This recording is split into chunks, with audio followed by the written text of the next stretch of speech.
What do you do when your own mother asks you to hide the thing you're proudest of, just minutes before your brother walks down the aisle? I said nothing. I just zipped my dress uniform back into its garment bag and walked into that ballroom exactly as I was. Before I go further, hit like on this video. Subscribe if you believe people should never have to shrink themselves to make a room comfortable, and tell me in the comments where you're watching from tonight. This story is worth every minute of your time. My name is Major Caroline Voss. I'm 36 years old, and I've spent 14 years in the United States Air Force. I've flown into places I still don't talk about at holiday dinners. I've stood at attention while flags were folded into triangles and handed to mothers who would never be the same again. Every ribbon on my chest was earned somewhere specific, at some specific cost, and none of them were ever about drawing attention to myself. They were about the people I served beside. My younger brother Tyler got engaged 2 years ago to a woman named Naomi, and when they set a wedding date, I was thrilled beyond words. The ceremony was going to be held at a restored vineyard estate just outside the city, the kind of place with stone archways and old oak trees that had clearly been standing long before any of us were born.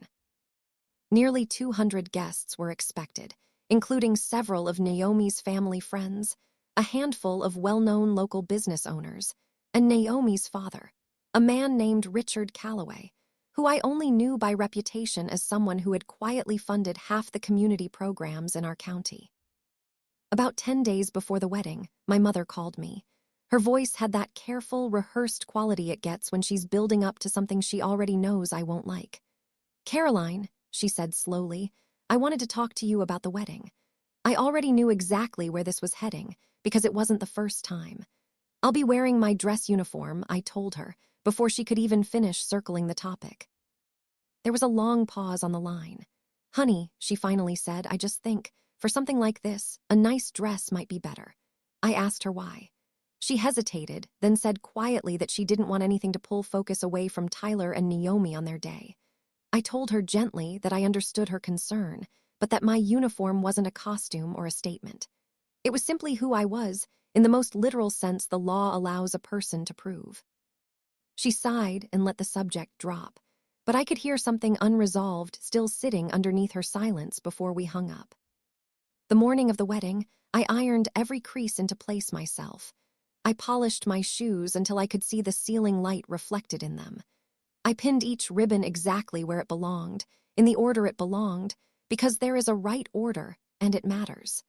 Looking in the mirror that morning, I wasn't thinking about how anyone else would see me. I was thinking about the people who couldn't be there to wear their own uniforms anymore, and how much it would have meant to them to be remembered properly, even at something as ordinary as a wedding. I had no idea yet that the hardest part of that day wasn't going to come from strangers in that ballroom. It was going to come from my own mother, in a small side room, 20 minutes before the ceremony began.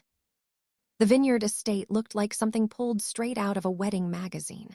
String lights were woven through the old oak branches. A quartet played softly near the stone entrance. Guests in tailored suits and long gowns mingled across the lawn with champagne glasses catching the late afternoon light. The moment I stepped out of my car in my dress blues, I noticed heads turning, some with warm nods of recognition, a few with simple curiosity, nothing hostile, nothing unusual for someone in uniform at a formal event. Before I even reached the entrance, my mother intercepted me, taking my arm and steering me toward a small bridal preparation room just off the main hall. She closed the door behind us without a word, then reached for a garment bag draped over a nearby chair. She unzipped it to reveal an elegant emerald green dress, clearly expensive, clearly chosen with care.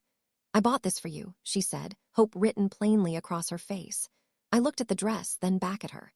"You want me to change," I said. It wasn't really a question. "Please," she said quietly, "just for today." I told her as calmly as I could manage that everyone outside had already seen me arrive in uniform. "That's exactly the problem," she said, her voice tightening. My father walked in a moment later, drawn by the tension in the room. He looked at my uniform, then at my mother, clearly caught in the middle of something he hadn't fully agreed to start. "Your mother just wants today to go smoothly," he offered. I met his eyes and told him plainly that I wasn't wearing my uniform. to cause a scene. I was wearing it because it was mine to wear, and I had every right to wear it proudly at a family event. He didn't have an answer for that. I zipped the garment bag closed again, set it gently back on the chair, and adjusted my jacket one final time before walking out toward the ceremony space. If you have ever had someone who loves you ask you to become smaller so that a room could feel more comfortable, I want you to comment below with one word describing exactly how that felt.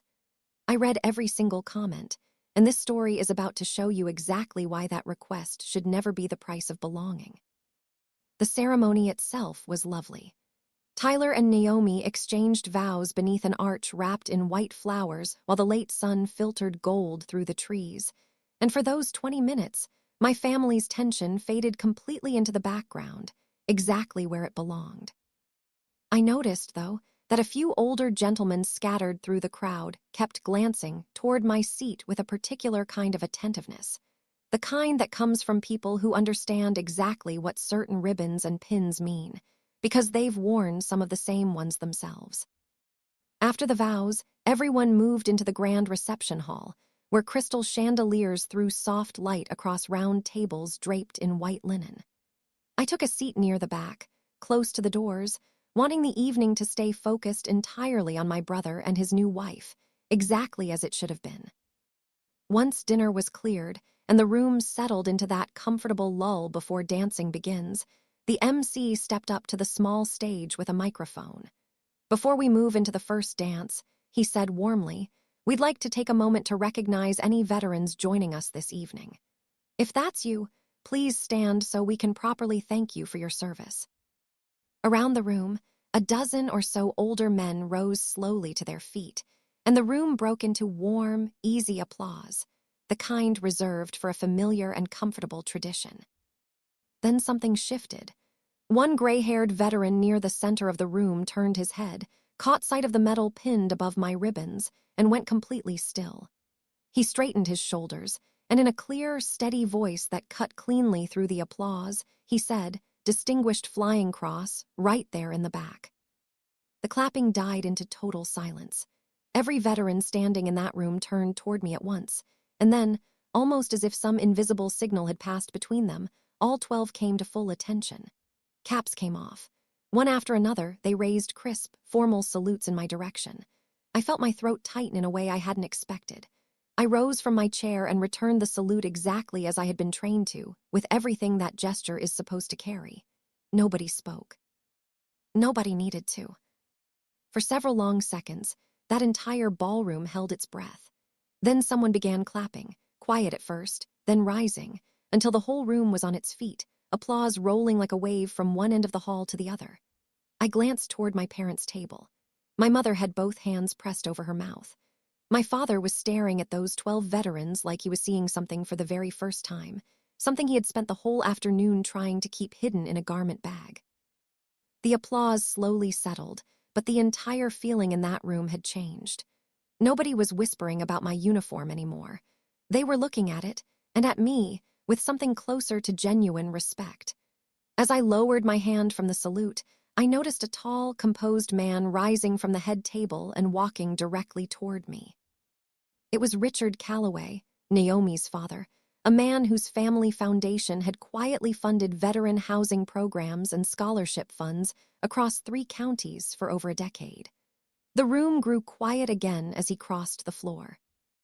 "Major Voss," he said, extending his hand with genuine warmth, "it's an honor to finally meet you."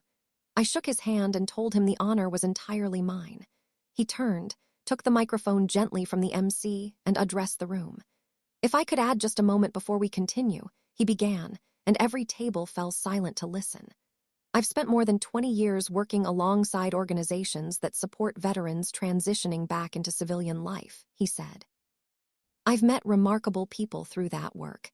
But meeting someone whose service has been recognized with one of the highest honors our country can give, that's rare, and it deserves a moment of its own." He looked at me directly. "Major Voss, your uniform doesn't take anything away from this wedding. It reminds every single one of us what commitment and sacrifice actually look like, in the same room where 2 young people are choosing to build a life on exactly those same values." Several guests nodded quietly, some wiping at their eyes. He continued, "My daughter and her new husband are starting a life built on commitment to each other. I can't think of a better example standing in this room tonight than someone who has spent her entire career committed to something larger than herself." The applause returned, louder and steadier than before. As I thanked him quietly, he leaned in and told me, almost as an aside, that he had already arranged a donation to a veteran family support charity in honor of the celebration. I felt my eyes sting unexpectedly. "That's incredibly generous," I told him. He shook his head gently. "Generosity starts with simply choosing to see people clearly," he said. That's all this was. Out of the corner of my eye, I saw my brother beaming with a kind of pride I hadn't seen on his face since we were kids. For the first time that entire day, my family wasn't trying to hide my uniform. They were finally seeing exactly who was wearing it. If a moment like that has ever happened in your own life, someone finally seeing you clearly after years of being asked to dim yourself down, share this video with someone who needs that same reminder tonight. Somebody in your life is still waiting to be seen exactly as they are. The rest of the reception unfolded differently than the beginning of that evening had suggested it would. People weren't approaching me because of a medal pinned to my jacket.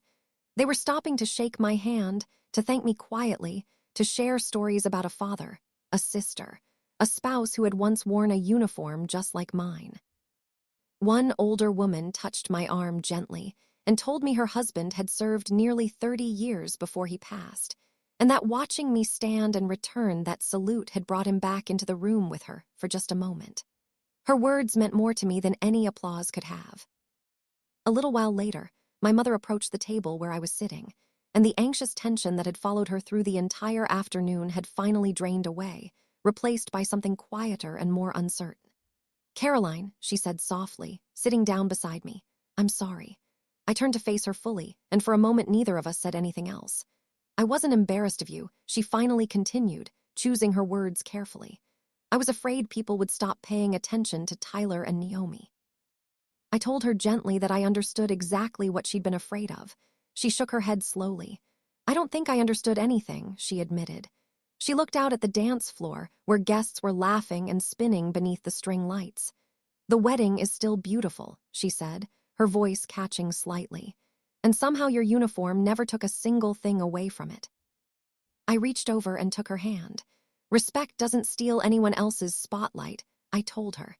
"It just reminds people there's more than one reason in the room worth celebrating." Tyler found us a few minutes later, wearing the widest smile I had seen on him all day.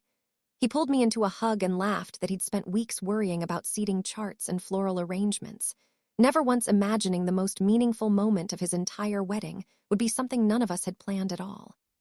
Naomi joined us shortly after, still holding her bouquet, and told me warmly that she was proud to officially call me her sister. Before I could respond, one of the 12 veterans approached with a gentle smile. "Major," he said, "we're gathering for a group photo before everyone heads out. We'd be honored if you joined us." As we lined up together, the photographer raising his camera, I noticed my parents quietly stepping in behind the group. Without hesitation, my mother slipped her arm around my shoulder, and my father stood beside me with a look on his face I hadn't seen directed at me in a very long time. The camera flashed, and it wasn't just capturing a photograph. It was capturing the exact moment my family finally stopped seeing the uniform first and started seeing the daughter who had been wearing it all along, through every deployment, every long silence, every holiday she couldn't make it home for. That wedding became one of those stories people in our extended family still bring up, not because of the flowers or the venue, but because of what happened when 12 strangers in uniform rose to their feet for someone they'd never met before that evening, and because of everything that quietly followed after. A few months later, my mother surprised me by asking if she could come with me to a military appreciation event on my base. She spent the whole afternoon quietly watching service members greet each other like family, listening to spouses talk about long deployments, and parents speak with open pride about the children who had chosen this life. On the drive home that evening, she reached over and squeezed my hand without saying anything for a long while. "I understand now," she finally said. It was never about the uniform. I told her it never had been. Not long after that, Tyler and Naomi began, volunteering with a local veterans support organization together. My father started showing up at fundraising events alongside them, and for the first time in longer than I could remember, he began introducing me to people not as his daughter who happens to be in the military, but simply as his daughter, Major Caroline Voss, full stop, no qualifiers attached. Those words meant more to me than any salute or applause ever could. Looking back now, I understand that respect doesn't always arrive exactly when you hope it will. Sometimes it takes a room full of strangers standing up before the people closest to you finally choose to see clearly what was always right in front of them. And when that understanding finally arrives, it has the power to quietly heal years of misunderstanding, all at once, with nothing more than a single sincere moment. It has been almost a year since that wedding now, and every time I hang my dress uniform back in its garment bag, I think of my mother's words that afternoon, asking me to take it off. Those words don't sting anymore, because now she understands exactly what she couldn't see back then. The uniform was never about attention. It was about honoring commitment and sacrifice, and every single person who ever stood beside me and never made it home to hang their own uniform up again. My family doesn't see medals and ribbons first anymore. They see a daughter, a sister, a woman who chose to serve with her whole heart, and who never should have had to make herself smaller for anyone else's comfort in the first place. If there's one thing this whole experience taught me, it's this. Never hide the part of yourself that represents years of honest sacrifice just to make someone else feel more at ease in the room. The people who truly love you will never ask you to shrink. They will learn, in their own time, to stand a little taller right beside you. If someone in your life has ever asked you to hide the very thing you worked hardest to earn, tell me about it in the comments below. I read every single one, and I promise you, your story deserves to be heard just as much as mine did.